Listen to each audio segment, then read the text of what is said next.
Plateau community expresses fear over impending flood. Police dismissed 2 personnel over culpable homicide in Adamawa. And away from Nigeria, Niger military junta withdraws French ambassador's diplomatic immunity, orders ejection. Thailand's ex-Prime Minister Thaksin submits requests for royal pardon. These are the headlines on Trust News Update. I am Ayuba Ilya. Thanks for joining.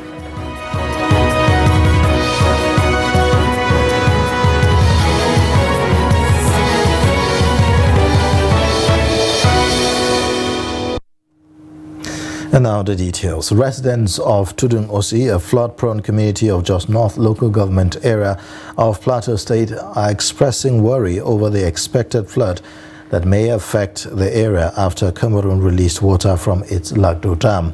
The federal government had predicted that 11 states will be affected by flood arising from release of water from the dam within the next 7 days. Ado Musa reports.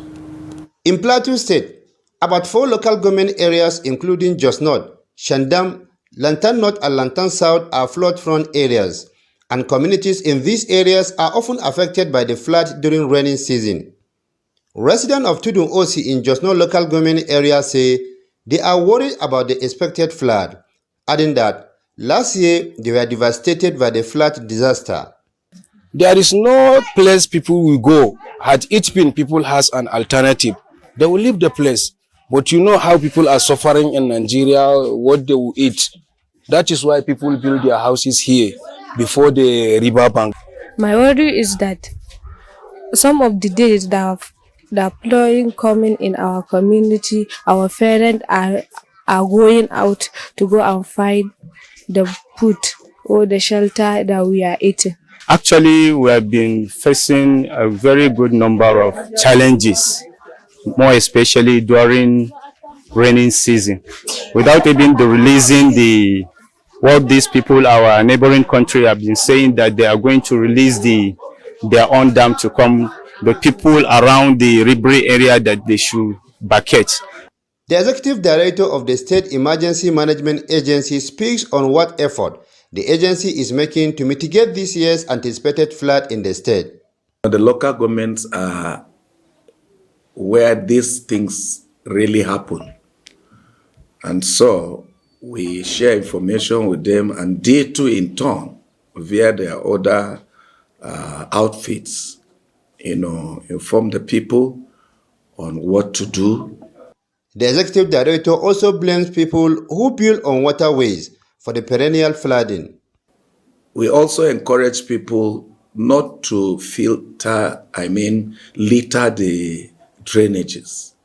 One reason why you find flood easily is when the waterways are blocked.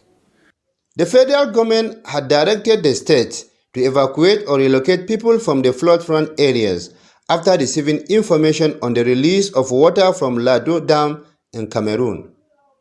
Ado Musa, Trust TV News, Jos. The Inspector General of Police Olukayode Egbetokun says insufficient manpower is hindering efforts to tackle crime, saying that the police need extra 190,000 personnel to effectively man the country. IGP Egbetokun stated this in a paper he presented to the Senior Executive Course 45 at the National Institute for Policy and Strategic Studies, Kuru, Plateau State, on Wednesday. According to him, while the UN recommended 1 police personnel to 460 citizens ratio, Nigeria has a police-citizen ratio of 1,650. The police chief noted that if the country is not well policed, the government's industrialization drive will become unrealistic. He added that the low manpower of the Nigerian police is also affecting its capacity to secure the country's critical infrastructure.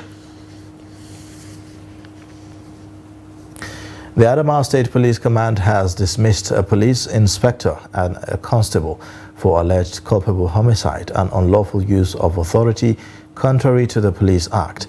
Police spokesman Suleiman Ngoroje said this in a statement in Yola, explaining that the command carried out administrative investigation and subsequently found the policemen wanting as charged.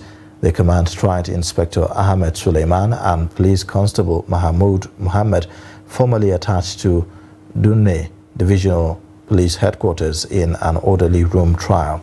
The statement said that the command found them guilty as charged and recommended the punishment of dismissal for both defaulters. They are to be charged to court alongside other co-suspects.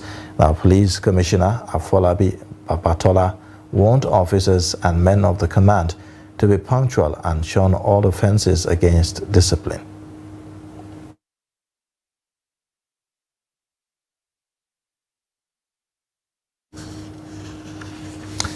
Economic and Financial Crimes Commission has facilitated the return of $26,000 to Christine Brown, a British national and a victim of internet fraud. The EFCC spokesperson Wilson Owujaren said this in a statement in Abuja. He added that the Benin Zonal Command handed over the money to the victim on Monday. According to him, Brown expressed gratitude to the Commission for its efforts, which she said has brought some succor to her after losing her life's savings to the fraudsters. He said that the 70-year-old had petitioned the Commission after being defrauded by an internet fraudster through a romance scam. Narrating her ordeal, Brown said that she became a victim after she met a purported John Barrowman, an entertainer and citizen of American Online. Now, according to Owujaren, unknown to her, he was a fraudster who later began to demand money, which she sent to him through wire transfers, Bitcoin, and also gift cards. Now, Kanu Idagu, the zonal commander, while handing over the recovered fund, said that the Commission will continue to discharge its mandate to the betterment of the society. He admonished the public to be circumspect in whatever they do online, as fraudsters prowl the internet seeking to defraud unsuspecting victims. Business owners and passengers at Jabi Motor Park in Abuja have expressed displeasure over circulation of recycled video of demolition at Jabi Motor Park. Trust TV's Kabir Lawal reports. Contrary to the impression created in the video that the new FCT minister, Nyesom Wike, began demolition exercise at the park, business activities were going on at Jabi Motor Park. Some passengers at the park expressed shock when some friends called them to inquire on the reported demolition. It's clear that it's going to affect people economically, but I have the belief that the new minister we have will not just out of malice or out of the ordinary demolish this place without making a proper provision or alternative for the people. Yeah, it's a big lie. Because we that are working here, we know there's nothing like that. But there are some enemies of progress. They want to tarnish our image here. Those are the people that used to say they have demolished Jabi Garage. There's nothing like that. We are living fine, we are working well. It's actually sad to hear such comments from people about the demolition. This park has been here for a long time. And if even demolition were to take place, they will notify us. No notice has been served and our businesses has been moving on without hitch. Some union members explained that new plaza has been built in the park, and so far no any demolition notice is given to shop owners in the park. This is Jabi Motor Park, where people are feeling the tremor of apprehension that this place has been demolished. But people said it is rumor because when Trust TV came down here, business and normal activities are moving on. And they also told us that the plaza right there that is being constructed newly is to ameliorate their suffering and also carry the people along. Some also told us that the demolition is not coming anytime soon because the plaza is still new and no government official has come here to give them a notice of demolition. Kabir Lawal, Trust TV News, Abuja. The Ondo State government has dissolved the elected 18 local government council chairmen and councillors in the state following the expiration of their tenure. Acting Governor of the state, Lucky Aiyedatiwa, announced the dissolution on Wednesday in a statement in Akure, the state capital.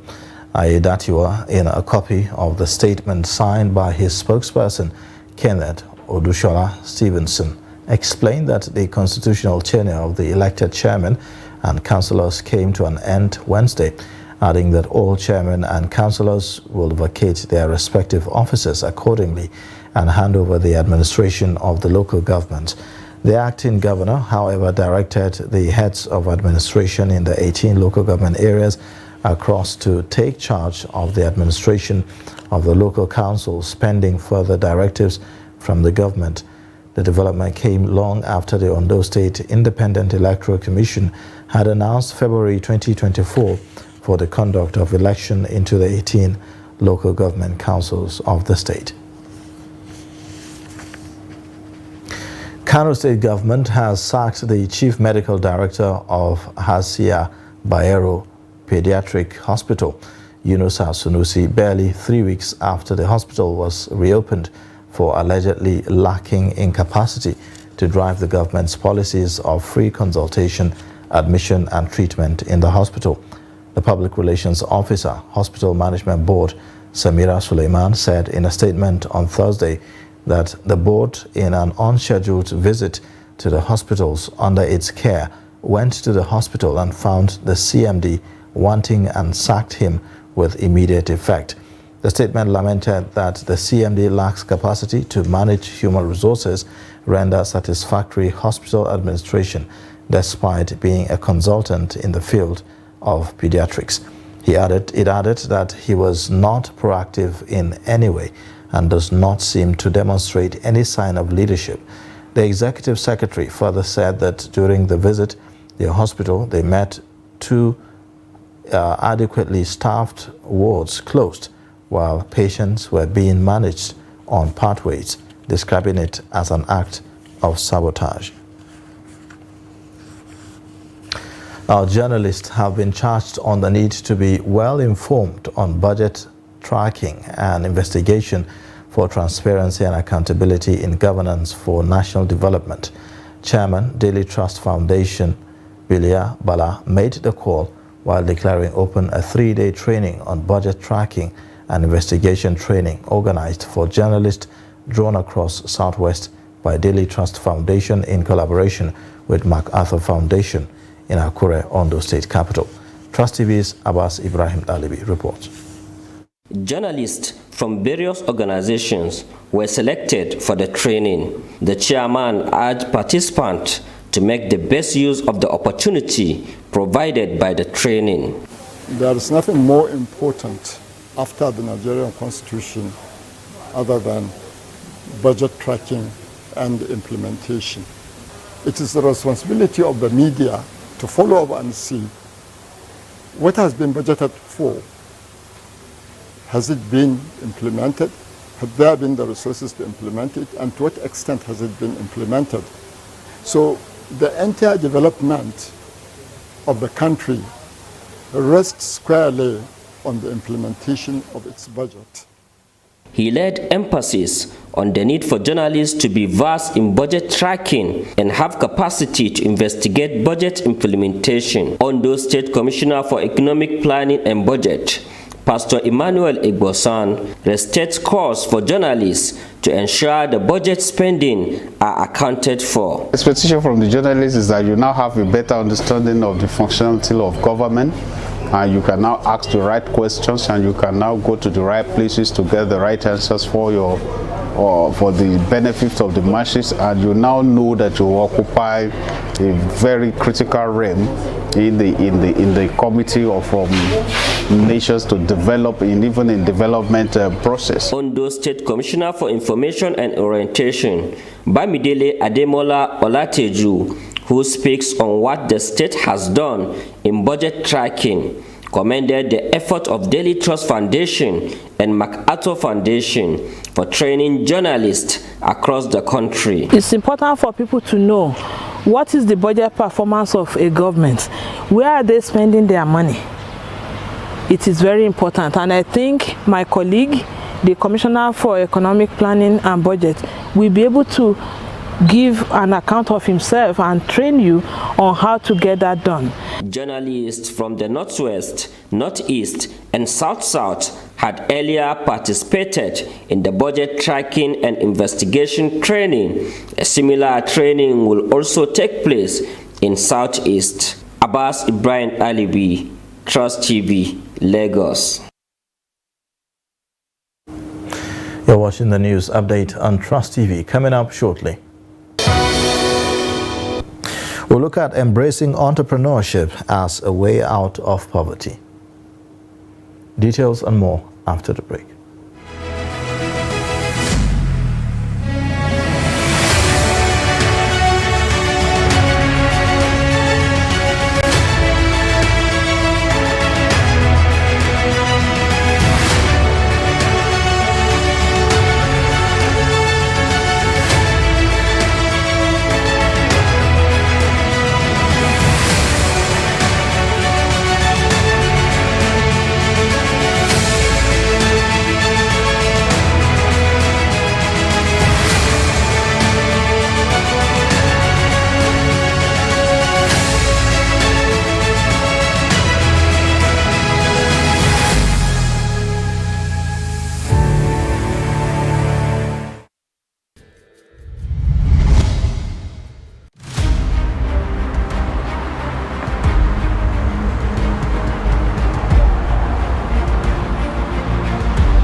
Welcome back. You're watching the news update on Trust TV. A look at the top stories. Plateau community expresses fear over impending flood. Police dismiss 2 personnel over culpable homicide in Adamawa. Graduates in Benue State have been urged to embrace self-employment through skills acquisition and turn away from an over-reliance on government jobs that are not readily available.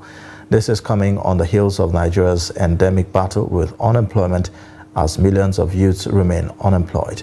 Jimmy Azandi reports. The methodology used by the National Bureau of Statistics, counting people who work for just an hour in a week, has employee-generated controversy. But that is not what bothers the residents here. They are more concerned about the youths who are graduates of higher institutions waiting for jobs in public service. I feel and I think it's necessary or it's important for students to have a skill or be self-employed upon graduation, because if you are depending on a white collar job, it's not be funny, and it's not be funny, seriously, but I just feel that as a student, just know something, learn a skill, learn a handwork. To me, looking at the issue of our country, the state of our country this time or nowadays, to me, I think paper qualification is not the best solution to our youth. There are a lot of skills acquisition that our youth can involve, which they can earn more, which can earn them more better. Because if you look around, there are no industries in our country, and we have vibrant young who have graduated from our universities with first class, second class, upper, and they are about roaming on the street. So I encourage that our youth should not just focus on paper qualification. Some of the unemployed graduates are already facing the consequences of their actions or inactions. Students are supposed to be self-employed after or upon graduation, because I'm an immediate graduate of Benue State University, Department of English, and as a graduate I've come to face a lot of challenges, and I've come to the realization that life is beyond what we see and everything is not the way it seems. Back then when I was still in the university, I feel that people who are outside there are doing quite well. Some of my course mates engaged into entrepreneurship. There's one of my guys that was learning furniture, and the other ones indulged into tailoring and some other skills. They, however, urged the government to provide an enabling environment for the youth to harness their potentials for economic prosperity. Jimmy Azandi, Trust TV News, Makurdi. Former Vice President Atiku Abubakar says African leaders need to focus on the root cause of the recent spike in coups across the continent. Atiku, in a statement on Thursday while reacting to the recent coup in Gabon, the 8th in Africa since 2020, said that the military takeovers are worrisome, adding that they call for introspection. He, however, said that the coup in Gabon stands condemned. Atiku also said that democracy and democratic governance have come to stay as a preferred form of government, and everything should be done to enthrone, nurture, and sustain it. He said that, as suggested in the case of the Niger Republic, the ECOWAS and African Union authorities should open a window of diplomatic engagement that will pave the way for the soldiers to return to the barracks. He notes that the latest coup brings the number of military takeovers in Central and West Africa to 8 since 2020. This is worrisome and calls for introspection, asking political leaders in the continent to focus on dealing with the disease and not the symptoms that birth coups. And away from Nigeria, Niger Foreign Affairs Ministry has ordered police to forcefully evict French Ambassador Sylvain Ite from the country. The mutinous soldiers who ousted Niger's President Mohamed Bazoum last month gave French Ambassador Sylvain Ite 48 hours to leave the country last week. The deadline expired on August 28 without France recalling Ite. The French government says it does not recognize the coup rulers as the country's legitimate leaders. French President Emmanuel Macron on Monday said that the ambassador will stay in the country despite the junta's pressure. The latest communique sent by Niger's Ministry of Foreign Affairs said that the ambassador no longer enjoys the privileges and immunities attached to his status as a member of the diplomatic staff of the embassy. The document also said that the diplomatic cards and visas of the ambassadors' families have been cancelled. Since ousting Niger's democratically elected President Mohamed Bazoum, the junta has leveraged anti-French sentiment among the population to show up its support. Thailand's billionaire former Premier Thaksin Shinawatra has submitted a request for a royal pardon, local media reported, citing the outgoing Justice Minister. The influential Thaksin, Thailand's most famous politician, is currently serving an 8-year prison sentence for abuse of power and conflicts of interest after returning from 15 years of self-imposed exile last week. A representative of the 74-year-old Thaksin declined to comment on Thursday when asked by Reuters for confirmation. His lawyer on Wednesday said that Thaksin was preparing the request on his own. The senior aide to caretaker Justice Minister Wisanu Kriya Ngam confirmed that Thaksin had applied for a pardon over the 8-year jail term he is serving for convictions for corruption and abuse of power. The pardon request was submitted by Thaksin's family, which Sanu was quoted as saying in local media reports. A request for royal pardon must be submitted through the Corrections Department to the Justice Minister. It is then considered by the Prime Minister, who must then submit it to King Maha Vajiralongkorn. And now in sports news, Minister of Sports Development John Owan Eno has pledged to partner the Sports Writers Association of Nigeria to make sports work in Nigeria. He made this known on Wednesday in Abuja when he received his office. The leadership of National Swan, led by its president Isaiah Benjamin, on a courtesy visit. He noted that for any minister in charge of the sports ministry to be successful, he must engage the Sports Writers Association of Nigeria. Sports Writers Association of Nigeria President Isaiah Benjamin said that the visit is targeted at taking sports to greater heights. He congratulated him on his appointment as sports minister and tasked him to give adequate attention to all the federations. And that's a wrap on the news update. You can watch more via all our social media platforms and also on our YouTube live stream. I am Ayuba Ilya. Thanks for watching. Bye for now.